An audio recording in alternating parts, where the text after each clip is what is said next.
Welcome back to the Compound Podcast. This is episode 189. It is 189, presented by Parse Rum. My favorite rum, your favorite rum, Parse Rum. I think Scott had a bunch of Parse over. You know what? You know who had probably too much Parse over the holiday? Is Dakota. And then he went on vacation, and he's not here today. So we did our call to the bullpen, and we brought in Scotty Effross. Scotty, thank you for joining us, Scotty. Dakota had so much Parse that he woke up on a cruise. Yep. Yeah. That's how it happens. Is he in the Mediterranean? Is he or the no, Mediterranean, Mexico? the Caribbean? The Caribbean? Mexico, I think. Yeah. Coast of Mexico. Dakota and I, we had a scare for a sec, Scotty. Yes. So Dakota's and I, our Snapchat streak was on the line, and that thing was teetering quickly. I asked Zack about it because Zack and I also have one, and him and Dakota's is way longer. But I asked Zack about it, and he go, yeah, well, it is what it is. And I asked Zack about it. He goes, oh no. And then he woke up yesterday and just saw a one from Dakota, and I sent the Undertaker gift just out of nowhere. I thought he was dead because he doesn't have service on the boat or something like that. Yeah, so we haven't heard from Dakota until yesterday was the first time he texted us. Yeah, it was only a day for those listening. It was only a day, but a day in our because we didn't hear from him Saturday, and that was a huge 36 game hours with the Lions. Yeah, there was a lot that happened. Yeah, and 36 hours, right? And we didn't hear anything, and we were like, "Wow, he really doesn't have any service." And then you were like, "Oh, his Snapchat streak, you guys are toast." And I was like, "Oh fuck, yeah, I didn't even think about that." But Dakota, the man he is, came through. I don't know if he siphoned some data from some like pirate ship or something like that out on the waters, but he came through, so shout out to Dakota. Scott, are you secretly wishing or hoping quietly that their streak ends so that yours is the longest streak? It's like in competition, like you never want to see someone else's streak end just for your benefit, or never see someone get hurt or something like that. But if it happens, you play the hand you're dealt, and then you're over 1,000 days consecutive, and they have to start back at zero. So it is what it is. I wasn't hoping for that, but I'm glad they got it. I'm glad Dakota found a way. So that took some guts there. Scott, we're at 1,134 days. Dakota and I, 2,472. Oh my! Wow. When that started in instructs of our first year getting drafted in 2016. That's determination. That's real dedication. And apparently, not that I didn't look it up, but apparently you can get like a free buyback with Snapchat if your streak ends. And I'm like, you know what? If it ends, it ends. I'm not, what? That's not just how I was raised. That's not the man I am. It's just not how it should be. You can't play that way. You'd have to put a big fat on that streak. Right. And listen, I don't want that. Dakota doesn't want that. It's just not. That's an asterisk for those listening at home. Yep. Let's get into the baseball news. There's not much. Just going to be honest. Wasn't a lot of activity over the break. Wasn't a lot of activity over the holidays. Everyone's taking their holiday. But we did have, last time we recorded until now, Yamamoto signed with the Dodgers. That was a large one. Anybody numbers? 12. A lot. 12. A lot. 325. It was $1 million more. 325. Yes. All of our good friend Garrett Cole's contract. Yeah. A lot of money to pay someone who has never pitched in the big leagues, but also he's 25, 26 years old. So they're getting his whole prime. What did he won 3 consecutive, their equivalent of the Cy Youngs there, right? Something like that. Yeah. Yeah. So he's clearly like proven himself in a very good league. So it's like, and his metrics, especially in today's day and age, like a lot of guys get signed off of that too, especially in the off season. Like, they'll send pictures of their TrackMan or the Rapsoda, whatever they use. And like, mechanics or not mechanics, sorry, metrics, like they travel, from what I understand, I saw a bunch of videos when he signed of people showing pitches, bullpens. He explodes down the mound. That little pause he does too. Ooh. Yeah. Scott, from a pitcher's eye, what do you got? I mean, he's got what, 6 pitches, and they're all like very like it seems like he throws them quite often. Like it doesn't seem like he relies on too many, and obviously he's had great success. So I was going to say I did see I believe he works for Marquee Ian Lance. I can't remember his last name. Broadston, something like that. Okay. He did something on the Yes Network about talking about like his curveball, and he mentioned that the balls are smaller in Japan, so it'll be interesting to see how he shapes that, if it affects the shape at all in the major leagues, like if he throws it harder or if he throws at the same spin rate and it just gets slower. That'll be interesting. But yeah, I mean, he's got plus stuff. Obviously, like you said, he does explode down the mound. He's like just really cool, like mechanics. Everything kind of flows in sync. Like you watch like a slow-mo, like open face side from like third base, and it's just like everything is like perfectly aligned. He's fun to watch pitch. I mean, you watch him a little bit in the WBC, those strikes, he competes. So yeah, it'll be certainly a good addition for them, and tough for that whole division out there. So Ian, to your point or to your comment about having, 5 or 6 different pitches and they can throw them whenever, like as a hitter, how hard is that if it's just like 20%, 20%, 20%, 20%? And you're sitting there, you're like, I mean, Yeah. When you it's like you do your homework to say like, okay, like, hey, this is the tendencies he falls into, but that statistics show he's going to throw it, 20% of the time for 5 pitches. You're like, I don't know. Yeah, I mean, those are the guys. It's like, all right, well, this guy's any pitch at any time. So you can't get like the dudes that throw, 65% fastball. You're like, all right, at some point in this at bat, I'm probably going to get a heater. Or if he has 3 pitches, fastball, change up, and I can kind of eliminate the one that he only throws 10% of the time. Maybe it ticks up in 2 strike counts or something. But the dudes that are 20% across the board, it's like you have to pick a side of the plate. It's like, all right, cutter's in. Like for him, I'm looking at it right now. It's fastball, splitter, curveball, cutter, slider. So you kind of think cutter, slider might blend a little bit. Curveball is probably down under.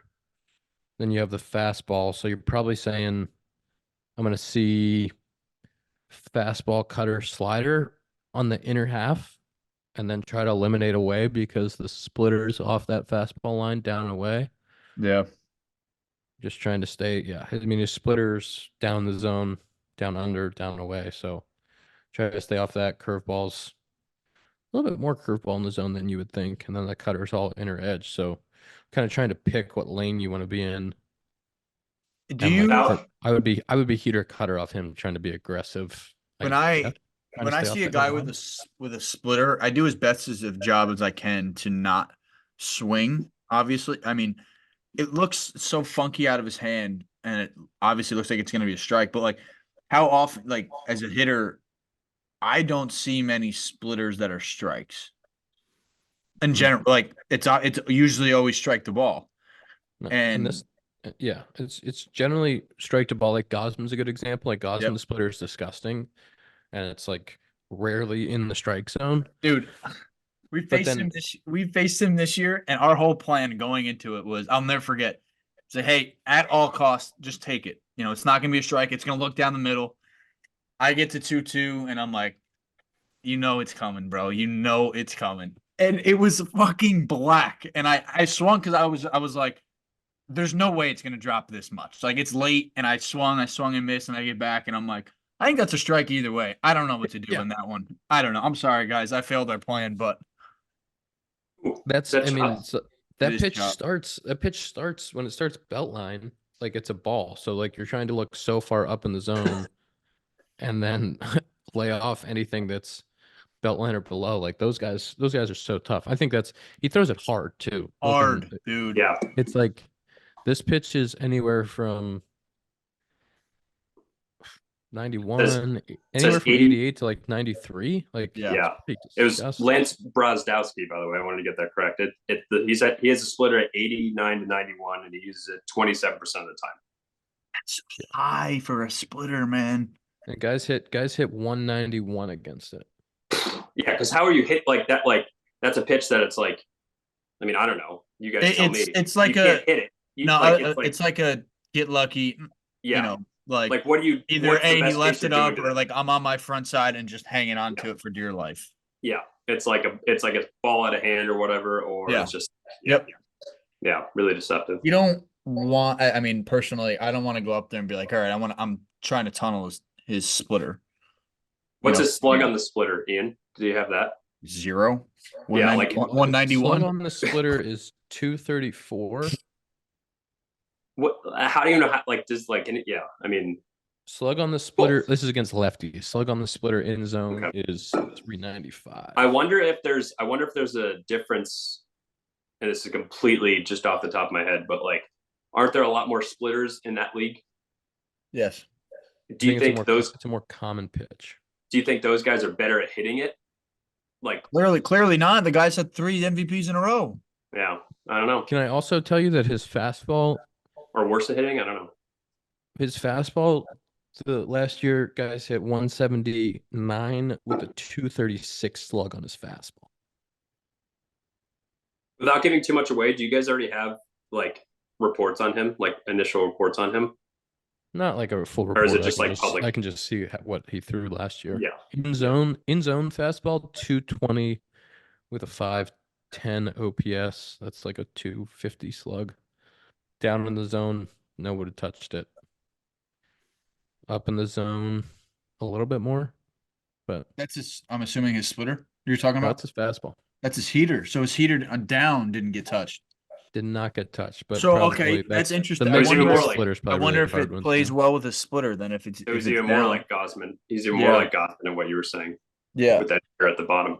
His cutter got hit a little bit, so I'm assuming he just won't throw that in the big leagues, and no one will get a chance to hit that pitch. So, I've always thought that, like, in today's day where it's like, or it was for a little while, like, heater up and then curveball off of it.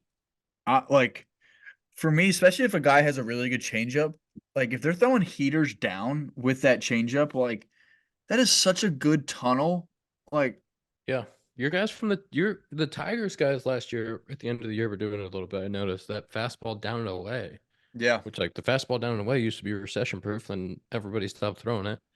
And then a couple of guys from the Tigers threw it, and I was like, shit, you don't see that very often. But the middle of 22, we went to Toronto, and Toronto had Gausman, and then they had like 2 or 3 guys in their pen that were throwing 4-seam heaters, middle to middle up, and then splitters off that or changeups. And I hadn't seen that mix a lot. It used to be sinker changeup guys. And then over the last, 1.5, 2 years, I've noticed that 4-seam changeup guy, 4-seam splitter guy being pretty prevalent. And now that's like, I'd never seen that before in my career. And then you're trying to make that adjustment. A couple guys out of the back end of the Nats pen, a couple dudes in the Orioles pen throwing that like 4 with the splitter. It's like such a different look. Dude, speaking of the Tigers, they had I guess you can say our pen last year was like, it was a lot of like, I can think of 3 guys off the top of my head who had really good downward stuff as well. Yeah. And it's different. I mean, as swings adjust, as guys, that 4-seamer up was so prevalent, a little bit because of the sticky stuff, a little bit because of, it was a different pitch, and guys' swings were sinker slider, sinker changeup based. And then now, as guys have adjusted to that pitch, as guys have been able to handle the belt line a little bit better, now you're seeing the pitchers adjust. It's a copycat league, but it's constant adjustments, and it's interesting year to year just to see how those things change. It's usually 2-3 year cycles. I think the Rays were on record saying it, or somebody said it about the Rays, like they want as many different looks as possible, especially out of the pen. So like, if you get somebody, everybody throws 100 with, ride and curveball off of it. It's like, okay, anybody you kind of bring in has the same shit. And now it's like they have guys throwing from each and every angle. Some guys are throwing rise, 2 seams. They're throwing downward bowling balls, and it's never a comfortable at bat. And like you said, Ian, it's just like, I think more teams are going to go in that direction. Like Scott, like so you Scotty always have a job. Right. At the back end of the bullpen, like you and Holmes each have a nasty sinker, but he's throwing it from here and you're throwing it from here. And it's just like, it's such a different look. We just traded for Victor Gonzalez That lefty, right? Lefty, yeah, who throws like we're Wandy's a free agent, so like we had a lefty hole. So, but like I think his stuff's different. Just initially watching, it looks like it's more of a four seam versus the two seam. So yeah, I agree. It's like it's all a pendulum. Like you look back 3-4 years ago, and it's like you want the power arms that throw the four at the top and everything. And now, yeah, you're right, Zach. Like the Rays do such a good job of like being multiple in their looks. Like they had this guy Kevin Kelly this year who threw like such a crazy slot, and then they had they signed Diekman halfway through, like like he's got that crazy from first base angle. So yeah, you're right. It is a like a pendulum in that regard. One of the things that's made, like, just playing against the Brewers for so long, one of the things that made them so good on the back end was Devin Williams and Hader so different. They're such opposites. Devin Williams is throwing that disgusting changeup, and the four, kind of like straight to cutting four up. And Hader has from the left side the crossfire fastball, and then they were using Boxberger. It was a completely different look from those two guys. Before that, so they just and Hobby Milner, so they always had just different looks out of the pen. And I think that's, just playing against them, what has made them so successful. And you look at a guy like Kenley Jansen, like he's so unique. It's not hard to find an eighth inning guy that matches up well with him because it's never going to be the same look. It's always no one's throwing that invisible cutter like him. So, the Dodgers for years, whether it was Morrow or the different guys they've used in the seventh, eighth inning, it was never going to be like you were seeing that guy multiple times. Back to Yamamoto. Obviously, being a Yankees fan, was the hype around him as much as it was when like Tanaka signed, or equal? Yeah, it's funny. I was just going back and looking at both Tanaka and Yu Darvish because those are probably the two most similar comparisons for Yamamoto. You go look at the last 3 years those guys had in Japan. Each of those guys had really similar sub-2 ERAs their last 3 seasons in Japan. Both came over around the same time, mid-20s. And I was looking at how they did in that first season. Tanaka had arguably one of his best seasons, an ERA in the mid-2s. Whereas Darvish kind of struggled that first year, relatively 3.9 ERA.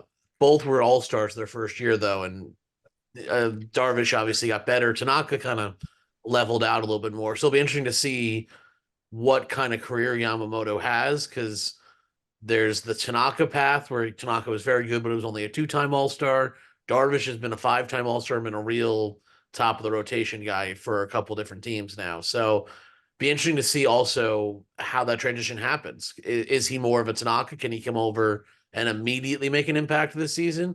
Or is it going to take him a year or two to adjust? Because I think that's something that people don't actually consider all the time when as you said, the ball's different. There's also velocity tends to play a lot more heavily in Japan than it does here. So it'll be interesting to see how he adjusts on both of those fronts. Did Tanaka throw hard when he came over? Not like hard, like because he was always like what 90, 93? Like yeah, like he would touch 94, 95. Yeah. The other thing that's really interesting about Yamamoto is that he's 5'8". And so you're talking about, Tanaka's 6'3", and Darvish is a big dude. With that fastball that he has, and he looks like he sinks down pretty good. It's kind of that upshoot, like Sonny Gray type it's of going to be fastball. Riding. Super ridey, yeah. Yeah, which will make it play up, and that makes it really unique. It's funny because you look at the swings at like the videos of his swings and misses on his four seam, and the guy, like the bats are just like middle of the zone. The ball's like this much up above it, and you could just tell he's getting just so much just carry on that thing. Yeah, through the zone. Do you guys talk about that a lot, Ian, in like hitters meetings? Like hey, like this guy's VAA is whatever. You're gonna have to think above it a little bit more. No, we use really general terms. We don't use. I know you guys have used the vertical break stuff. We talk about it more generally as ride. Got it. As ride. Laying off top of the zone, trying to be above it, trying to be aggressive out front on it, but never actually use like the numbers. Interesting. We I forgot the numbers, and I think I want to say like 4.5 or 5 is like average for VAA, which is like where they release it. And then if you go one way or another, they would say, like, hey, this guy's a 6 or like a 3 VAA. Like it's gonna be coming from down here. Like the That's closer vertical arm angle. vertical attack angle, I believe it is. Vertical approach angle. Approach, right? Thank you. All right, yeah, Scott. What the fuck? I mean, you know, like Do the something, average. Scott. Yeah, do you know what the average? Isn't it like? That's not my game. Vertical approach angle for me doesn't make any sense. Yeah, that's true. I'm horizontal approach angle. I'm in my own lane. Yeah, that's true. That's right. Stay in your own lane there, 5 Yeah, I focus on me. That's Yeah. But yeah, so like that was the first time that they put numbers on it, opposed to like, hey, this guy has ride. Because there's a little difference. Like if you get somebody like Verlander who has ride from up here, it's gonna play a little bit different than somebody who has ride from down here. Yes. Like Edwin Diaz, the Diaz brothers, like they The both Diaz throw brothers both have that. from down here, and it's just like, oh, pow. Sonny And, Gray has that. Kershaw has that. Sonny Gray throwing that from down there with a sinker or like a 2-seam is like, ooh. Oh yeah. That thing's crazy. The sinker, the low riding for low sinker combo that starts at your shoulder and ends outside the zone. It's like, what is that pitch? What did you just create with there? Oh. Where did he sign? Oh, St. Louis. St. Louis. Right. Should we touch on the Big Papi video? I saw one. I think it was Rob Friedman's tweet. Zach, I think you said it in the group too, but I saw it before. It was like the heat map of like where you'd have to throw him in his career. I saw Adam Jones like retweet it. And he goes, "That's the only way to get him out," or something like that. I thought that was great. That's so funny. Yeah, It was this video that circulated on Twitter where Big Papi was doing a gender reveal, and there was a underhand toss to him that was a little bit up and in, and maybe found a hole in his swing, and he swung and missed at the gender reveal. It's a very funny video, but you know what I think he could have used, Zach? Oh, give it to me, Ian. A pair of Bruce Bolts. If we put a pair of Bruce Bolts on him, probably hits that pitch. A little bit of tack, a little bit of Bruce Bolts. They're made with real Cabretta leather. They fit better and last longer than any glove that any of us have ever played with. I use the short cuff, but they also make the long cuff for added support. And they have guys like Harrison Bader, Brendan Nimmo, Lars Newbar, myself, Zach Short. Got 2 sets of gloves, baby blues and the white with baby blue. You can go to brucebolt.us or Amazon, but brucebolt.us to find your gloves. They also are doing shorts if you're getting ready for your season. They're doing baseball pants, all different sizes. Go check them out, brucebolt.us. Scott, did you have a fan question of the day for us? I did have a fan question, Ian. College football fans, the championship is here, and DraftKings Sportsbook is making sure you can throw down on the epic showdown for a shot at big bucks. New customers can score $150 instantly. $150 instantly in bonus bets for betting just $5 on the championship game. Download the app now and use code WORLD. New customers can score $150 instantly in bonus bets for betting just $5 on college football. Only now on the DraftKings Sportsbook with code WORLD. The crown is yours. Gambling problem? Call 1-800-GAMBLER or visit www.1800gambler.net. In New York, call 877-8-HOPE-NY or text HOPE-NY 467-369. In Connecticut, help is available for problem gambling. Call 888-789-7777 or visit ccpg.org. Please play responsibly. On behalf of Boot Hill and Casino Resort in Kansas, 21 plus age varies by jurisdiction, void in Ontario. Bonus bets expire 168 hours after issuance. See dkng.com/football for eligibility and deposit restrictions, terms, and responsible gaming resources. All right, guys, let's get you back into this week's episode of The Compound. So, I mean, just most important thing going on in my life right now, the Cleveland Browns. Just a remarkable run. they're on. Been very entertaining. Going to the playoffs. Tom hates it. Joe Flacco, though, taking the sports world by storm. Tom also hates it for some reason. I don't know why. I thought you were a Giants fan. Yeah, I am a Giants fan. That's why I don't want to talk about football. Oh, okay. Well, we don't. That shirt is fucking sick. I was going to say, I do like that shirt, and that beard is popping. Thank you. Thank you. Appreciate Go that. ahead, Scotty. Sorry. All right. So Joe Flacco, he's playing dad 6 weeks ago. Gets a call from the Brownies. Hey, you want to, come lead the coolest 5-week stretch in modern football history? Is there a baseball comparison to what Joe Flacco's doing right now? And who would it be? Can you think of anybody? Like, obviously, it doesn't happen. It just doesn't happen. What Joe Flacco's doing right now, it doesn't happen very often in football. But you do get guys who come off of who are free agents during the season. I mean, we signed Kareem Hunt this year. Running backs signed later in the year. Quarterbacks go down. You sign guys throughout the season. But I feel like it's more rare in baseball to have a guy who comes in halfway through the season as a sign. Oh, we got hands already. Zach? Tom might remember this one. Well, Matt Carpenter. I was going to say Matt Carpenter is the first person I thought of. Yeah. Yeah. But he went on a fucking tear. He was he was in the minor leagues, wasn't he? Yeah, but he was with the Padres. No. Who was he with? The Rangers. Yeah. And then let go by the Rangers, and then the guy was running a 2-flat down in Triple A. And then he comes up and just goes nuts in the Bronx. Didn't Roger Clemens one year just sit on the couch? Yes. And then halfway through the year, you should look up that video, Ian, when they announce him that he's coming back. I'm pretty sure he's in Steinbrenner's suite, and they do it in the middle of the game.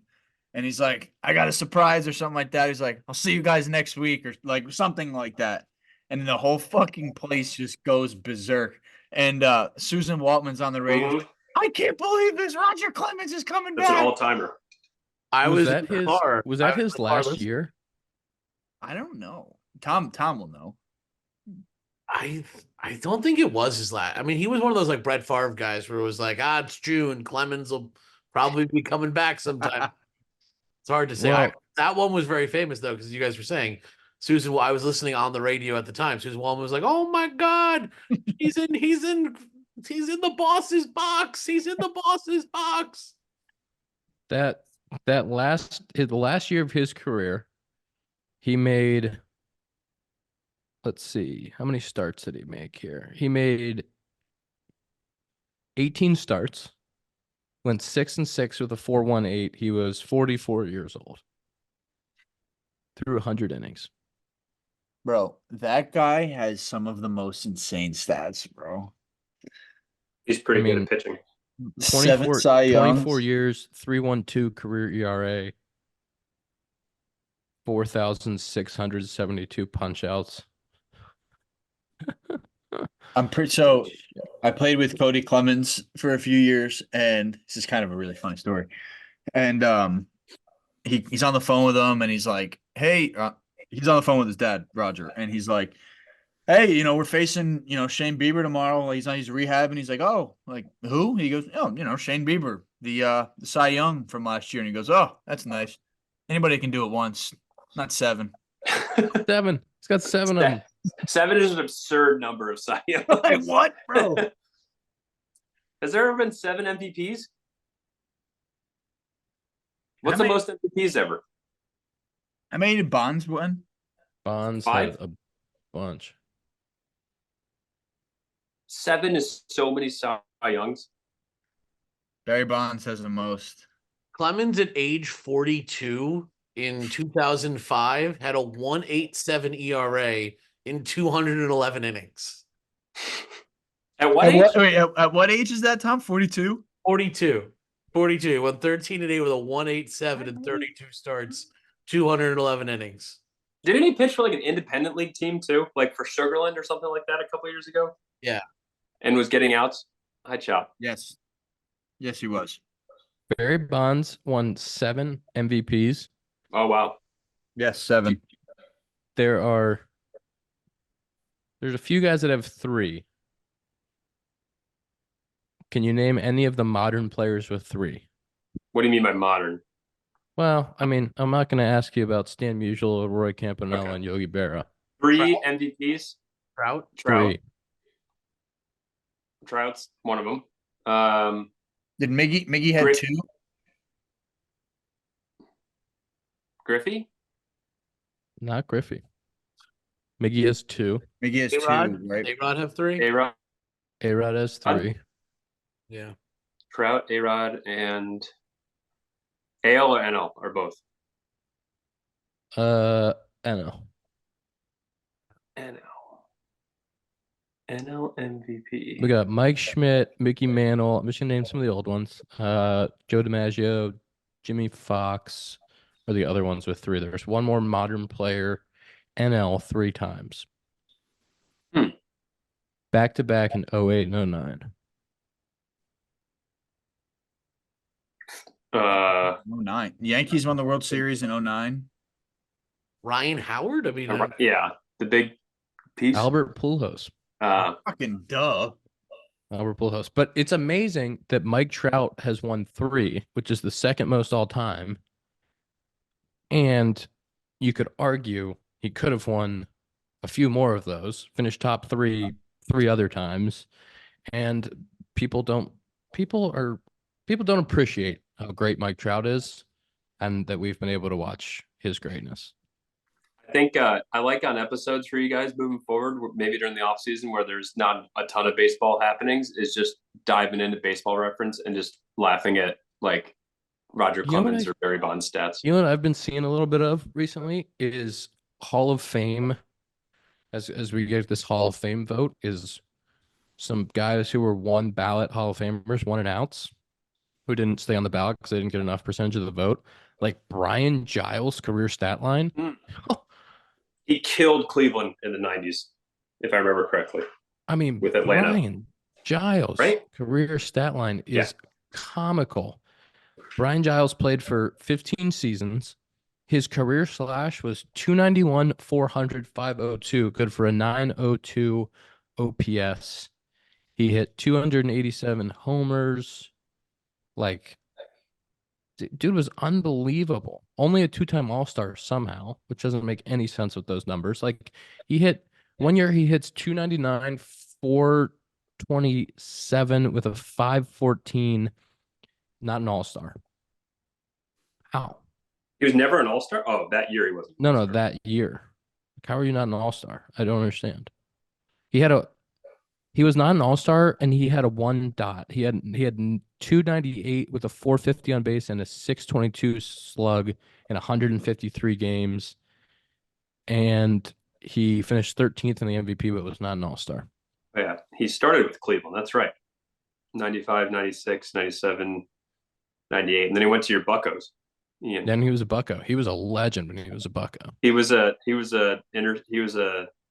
Turnpike legend for 8 years between Cleveland and Pittsburgh. Played until he was 38. Yeah, good career. Elite super career. impressive career, and he's a 1 and out guy. It just like doesn't make any sense to me.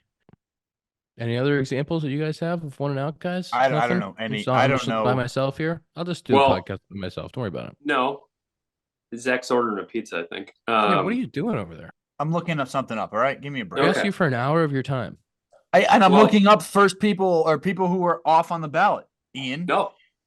Back to football for just a second. Flacco, this guy talking football, and you're yelling. Well, I'm just saying, I'm relating it back. Don't worry. There's a possibility the Browns have to go to Baltimore to that's a shame. Play in be electric, but Flacco legend there obviously won a Super Bowl. Is there another example of just a beloved? Now I'm getting way ahead of myself, but a beloved figure playing in a division, and Clemens Brett Favre. Brett Favre went baseball. Oh. And the Vikings never played the Packers. I'm just saying went in division. Yeah. But is there a baseball? I mean, Clemens, Red Sox and Yankees. Johnny Damon, right? Damon. I feel like most of them are Red Sox, Yankees, to be completely honest. I don't know. That's Good all I'm thinking. question. Good That was a question. good segment, Scott. Yeah, good question. Yeah, no problem. Scotty. It led us down a Roger Clemens wormhole. Lance Berkman was a one and done. He 293, 406, 537 He was /9. one and done. Good for a 943 OPS. 366 career pumps. Played for 15 years. When was his first year on the ballot? 1, 2, 3, 4, 5, 6. 10 All-Star. How is he only one and done? What do you have to get to be on the ballot moving forward? Five. How much? 5%. You have to carry 5%. Yeah. And not 5+% of people voted for a 6-time All-Star. It seems that way. Did you see the guy? He got 5 votes. 1.4%. It seems that way. It seems like that. 1.4%. He was eligible in 2019, received 5 votes or 1.4% of the vote. Oh my God. That's rude. Did you Tough see league. Tough the- league. So you imagine being a one- 6-time All-Star and just be like, hey, yeah, not a chance. Not a chance. Well, how about like Torrey Hunter last year got 7% of the vote, one of my favorite guys. From 2006 to 2014, Torrey Hunter averaged 28 2 homers, 89 ribbies, while slashing 287, 343, 812. That's a 119 OPS plus, all while being probably the Yeah. best defensive center fielder in the game. And he barely stayed on the ballot. He got 6.9%. Like he's Complete. yeah, it's a complete stud. The voters are not nice to the Did you see? Modern This is what I was going to players. ask. The one writer, I forgot his name. Tom, you might know him. He was like, "Yeah, I'm not voting for this guy because it's the beauty of it. Like he'll be on it next year." And the guy was like, "No, no, this is the last year of him being on the ballot." Like, and he got completely like roasted. Yeah, and they were like, "Bro, what are you doing?" Did Greg Maddux not get unanimous or something like that? I saw like 18 people or however many people didn't vote for him on the ballot. I don't know. I saw There's that only tweet. been a few unanimous. 1, right? Or 2? Well, some of the old timers have been unanimous. Oh, it seems like just Mariano Rivera. Is that true? Yeah. I was gonna say I think he was the only. For many years, voters would not vote guys on their first ballot. So plenty of guys went in at like 99, 97, 98. I mean, you're talking about some of the greatest of all time. We're not getting unanimous on the first vote because writers were holding it back for insane nonsense reasons. Yeah. So like Baby Ruth wasn't Well, Babe unanimous? was I think was an honorary inductee to the first Hall of Fame. Like when they first put the committees together. I don't know if they're counting those. You'd have to be a real dick to be like Babe Ruth. Nah. But Babe Ruth and Honus Wagner received Imagine that. 215 votes apiece, 95%. Imagine those writers tweeting out their ballots and leaving Babe Ruth and Honus Wagner off of it. That's hilarious. Tom, back to your point, complete side note, but Torrey Hunter was so good in center field. That era had so many good defensive center fielders. It was insane. For like a 10 to 12 year stretch of like the mid 90s to like 2008 or so. Jim Edmonds. I grew up with Kenny Lofton. I mean, You grew up with him. guy. Yeah. Replaced by Grady Sizemore? He was down the street. Nice. Yeah. Yeah, Grady Sizemore can go get it. Kenny Lofton could freaking go and get in center field. McCutcheon? Torrey Hunter, 9-time Gold Glove winner, 5-time All-Star, multi-time Silver Slug Award winner, and didn't clear 7% last year. Well, does he get the compound media vote for Hall of Fame? I would have voted for him. I'd vote for him. Gary Sheffield. It's his last year on the ballot. The writer Marcos Breton says, "I could still vote for him next year. That's the beauty of 10 years of eligibility. This year I felt strongly about 2 voted for 2." And this is Gary Sheffield's last year on the ballot.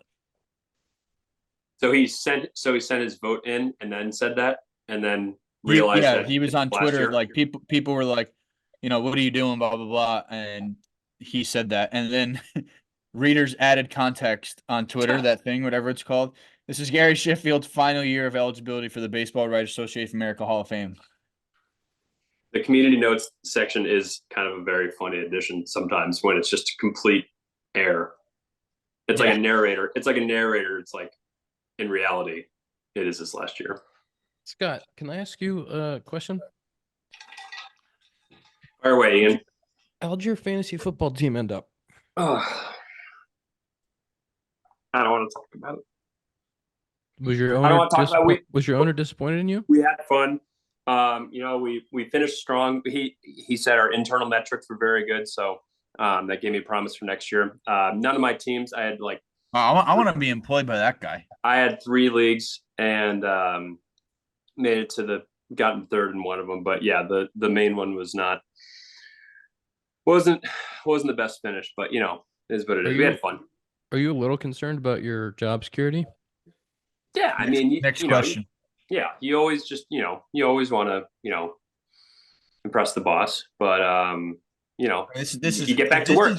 Once the season ends, you get back to work. So, Scott, if you were under fire and your seat was hot, that's not a good interview right there, buddy. You might have gotten fired on the spot. I'm sorry. Okay.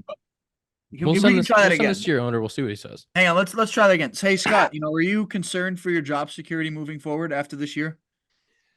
Zack, I appreciate that question. That's not my job to worry about. My job's about the men in the locker room, and getting them rallied, making sure they have good plans for the off season. Getting many guys here for OTAs early, and having guys around the facility, throughout the off season. So I understand the question, but that's above my pay grade. What do you say about the fans who were chanting, "We want Effross fired"? They're entitled to their opinion. They want to see a winning product, and this year we fell short of our goals. So, next year that's the beauty of this game is we strive to perform better each. Oh, so now you think it's funny? The fans didn't find it funny, Scott. The fans didn't find it funny. Talk about a hot seat. What is next in Major League Baseball free agency? What happens next? What domino has to fall? You got pretty much all the starting pitching still out there. Got Chapman and Bellinger still out there. Probably nothing moves until those guys move. So what's the domino that has to fall? Does Bellinger have to sign for other people to sign? Is he the biggest, most dollar amount guy left, right? Yeah. Is this? Then you have Snell. So like on the pitching side, you have Snell and Jordan Montgomery and those guys. So you have to think Snell has to go for Montgomery to go. Can I say I'm worried for Bellinger that he could be in a Michael Conforto camp, because the numbers we've heard from Bellinger are really, really high, and he's got Boris, who's just not a guy that's going to bend. So I feel like that one might play out for a long. I feel like that could go into spring training. It wouldn't. Wasn't Conforto hurt? Yes. Yeah, but they had a very specific number they were holding out for, and they held out for it. But people forget. People forget Bryce Harper signed in spring training. Yeah, I was thinking about him. Like, I don't know if we'll go that late, but did Machado sign in spring training right before? I think right before. Like there's some of these big name guys, 2017, 2018, those classes, like dude signed weeks before, so like February. So it's very possible this thing could drag out till February. Shout out to my guy, Frankie Montas, for signing a deal with the Reds, coming to your division, Ian. Just really cool to see him go through his rehab this summer and kind of get to the other side and get rewarded with a nice contract. So definitely happy for him. That was a 1 year with an option? 1 year, yeah. We played together in the fall league, Frankie Montas. Oh, really? Yeah. And IKF in division now, too. Yep. Oh, he got paid. Good for him. Yeah. Pumped for him too. Guy works his tail off. So really cool to see. I think it was pretty cool to see IKF, almost get the fans like appreciation, kind of how, because it, from what I've seen, like he handled the media really well. He handled the fans well. He was under a lot trying to be the shortstop. Where he wasn't really I don't want to say like meant to be there, but he played what, third, won a Gold Glove at third, Won a Gold right? Glove at Like third, that's yeah. like that's a different beast, man. Just moving over one spot, but He was in a really tough spot. I mean, the Yankees didn't go after any of the big free agents. They had Volpe, they had all these guys. It was clear that he was kind of in a temporary position, and he took a lot of heat for that. I think this year fans were able to appreciate what he brings to a team in terms of his versatility, in terms of his contact, which is one of the things the Yankees signed him for, his ability to just make contact. And when he was not your shortstop and he was a fun utility guy, I think the fans liked him. Unfortunately, just started off in I don't think anyone was going to succeed in the position that he was in to begin with. So I'm happy for him that he's going to be, that Blue Jays team is fun. Blue Jays got a lot of fun pieces, and they keep talking about, 2020, 2 was the preview, and then this year was supposed to be the movie or whatever. That didn't happen, but we'll see. I got a feeling they could make some noise. He was just such a pro too. Like obviously, like a lot thrown at him, and in his position, but same guy every single day. Definition of a guy you want in your clubhouse, because he brings it every day for whatever position he was going to play. So definitely happy for him. Really cool. Tom, you had any questions for the boys? Not any questions. We talked about Aaron Matson, who was the 23-year-old head coach of North Carolina field hockey. I don't think we ever followed up. They won. Scott, do not laugh when Tom is trying to give an update, okay, on North Carolina field hockey. I didn't laugh. Scott, have you heard about this story? I haven't. Would you like a little recap? Tom, give me a little recap. Sure. Please. Aaron Matson was the National Player of the Year in field hockey for like 3 straight years at North Carolina. They won the national title, I think 3 or 4 years there, including last year. They had a long time, like 40-year head coach retire. And the coach they told the team before the season that she was retiring. Aaron Matson went to the athletic director and said, I want the head coaching job before her senior season. They said, go worry about winning a national title. Won a national title, came back, said, all right, I'm ready to be the head coach. Went back, they gave her the head coaching job, went 18-1 this year and won the national title. They defended their national title with her as the head coach. Wow. 23 years 23. old. Yeah, the youngest coach in the history of NCAA Division I sports to win a national title. So we had talked about that story previously, and we never had a chance to follow up on it. That is incredible. Have her on the pod. She was on a lot. She was doing. I think she was above us. She was on like Good Morning America. She was doing a lot of. Yeah, Scott, have some. So you had to call me, who's just right at your guys' level. Yep. We knew you'd be free. I'm not in a boat. We knew you'd be free. Tom, you should reach out to her team, see if we can get her on. We've been hyping her up. Where is this? UNC? Yeah. UNC. Wagon. Field hockey powerhouse, UNC. Should we give the people their screen times? Our screen times. Presented by our friends at Sloan. Sloan is the world's leading manufacturer of commercial plumbing systems. The company is at the forefront of the green building movement and provides smart, sustainable, and hygienic restroom solutions by manufacturing water-efficient products, including flushometers, faucets, sink systems, soap dispensers, and fixtures for commercial, industrial, and institutional markets worldwide.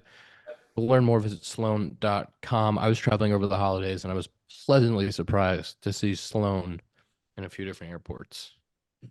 So I didn't have to hold it, which was great. Which day are we doing? I'll do today. Oh, what are you, stacking the deck? That was a quick answer. I'll do today. Today or Sunday is good. Okay, that's good what you'll do, but the rest of us will have some integrity and kind of decide as a group. Oh, that's funny, Scott. I don't see your name on the promo. I'm really confused by my screen time. My screen times are like non-existent. So which day are we have? I think today or Sunday works. Yeah, let's do today. Do today. I'm at 2:15 today. Ooh. I'm at 3:22.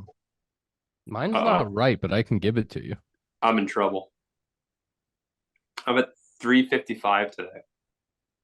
What have you been doing? I was watching Cleveland Browns Daily on YouTube on my phone. Mine says 19. Mine says 19 minutes. It's just not accurate. Starting 2024 off on a lie? That's tough. I want it to be accurate. I think he's being honest there. It's just not. And I'm sorry for that. I mean, that's just slop, really. I'm gonna try. I'm gonna try to figure it out and send you guys the real number. But for right now, it's 19 minutes. I think Sloan, here's an idea. Sloan, if they're listening, should have, they make toilets, obviously do a great job. They should also dive into the screen time business. Maybe screen protectors, maybe phone cases. Something like that. Yeah. Like screen protectors of like, you have 8 hours. It's like, unless you need to make a call, like it blocks you so you can't go over and don't lose to Tom.